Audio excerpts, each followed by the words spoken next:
Hello Whovians and welcome to my latest Doctor Who review, where today I review the 124th Doctor Who story, Snakedance. This story is also the second story of Peter Davison's second season as the Fifth Doctor. So, Snakedance. Basically, this story is actually a sequel to the story Kinder, which was in the first season of Peter Davison, and that was Davison's first good story. So let's see how the sequel fares. Anyway, the basic plot of this story is as follows. TARDIS makes an unplanned landing on Manusa, where preparations are underway to celebrate the defeat of the Sumaran Empire 5 centuries earlier. But the ancient evil of the Mara lives on, and Tegan, who has been haunted by disturbing dreams since her time under the wind chimes on Devaloka, is now a pawn in its plan to re-enter the physical world and subjugate the Manusan people. Only the Doctor can stop the Mara, but he must first convince the authorities that he is not just a deluded fool who believes in children's fairy tales. So there we go. That's the basic synopsis of Snakedance. Okay, so Snakedance. This is an interesting story, and to be quite honest, yeah, it's good. Yeah, it's fine. It's decent. That's kind of all I have to say, really.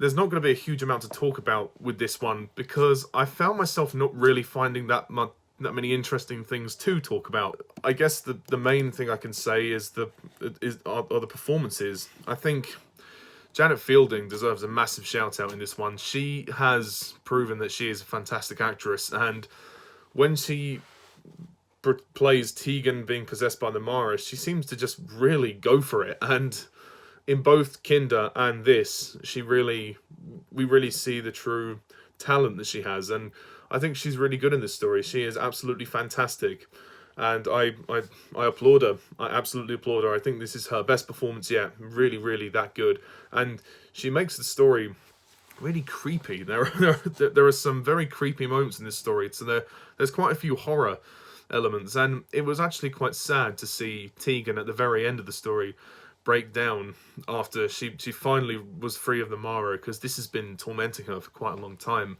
more so than she thought. And I kind of like the way the story starts with her being haunted by the Mara and having bad dreams. So there is a sense of tension from the word go. So I do appreciate the tension of the story and the suspense. It really does build up.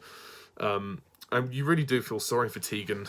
She really has been through quite a lot with the Mara, shall we say. I also think that Peter Davison is very good in this story as the Doctor. Once again, very commanding. He's very much settled now into the role.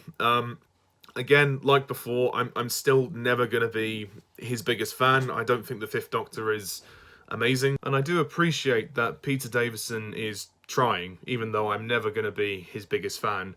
His Doctor has always been somewhat of a, to me. Like, I've never really cared that much for the Fifth Doctor, but I appreciate his confidence, and I appreciate him trying, but I just don't see much of a character, but he's still giving it his all, bless him. Nyssa, yes, Sarah Sutton as Nyssa, she's very good in this story.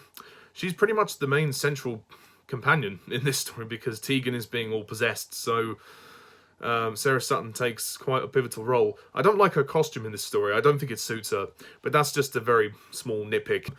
And the supporting cast are all very good. We've got this guy called Lon, played by Martin Clunes. He's this very posh, almost prince-like character. He's like the son of this Federator person, and he's being constantly mothered by his mum, and he's a spoiled brat, basically. He's this sort of teenage boy. He speaks very posh, and he also gets possessed by the Mara, and he assists Tegan in all of that.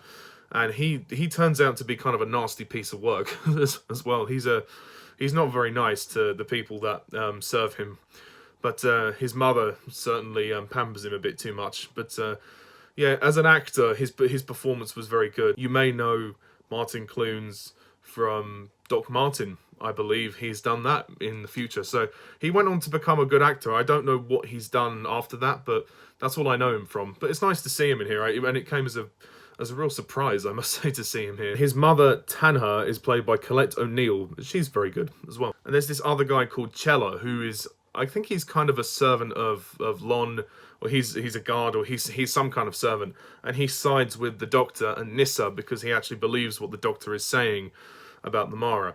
So he's quite good as well. He proves to be a good ally, and he breaks them out of prison. I think the production design of this story is very good. I like the sets, especially the prison set. It looks really interesting how the doors are all kind of slanted. I think it's just very abstract and interesting. The market, scene looks also really good. It's a visually pleasing story. Again, the rubber snakes still look kind of silly. I'm not convinced by that. For me, it's not a perfect story. I don't think that this story is a masterpiece or anything like that. Basically, my issues with this are, I think some of the pacing is a bit slow during the middle of this story. It does tend to get a bit talky as it goes on. It is easier to follow than Kinder, so I'll give it that, and maybe it is slightly better than Kinder in that respect.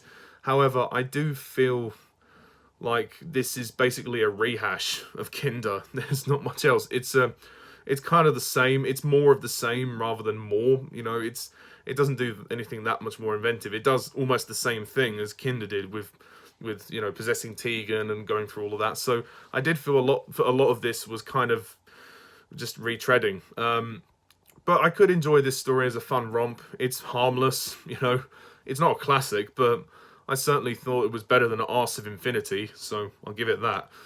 So in the end, all I'll say is that I like this story. I think the script is decent by Christopher Bailey, although it could be slightly more original.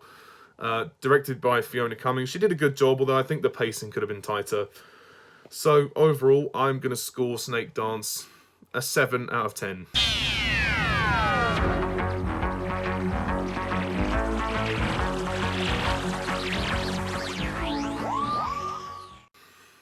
It's got its problems, but generally speaking, it's a decent enough Doctor Who story.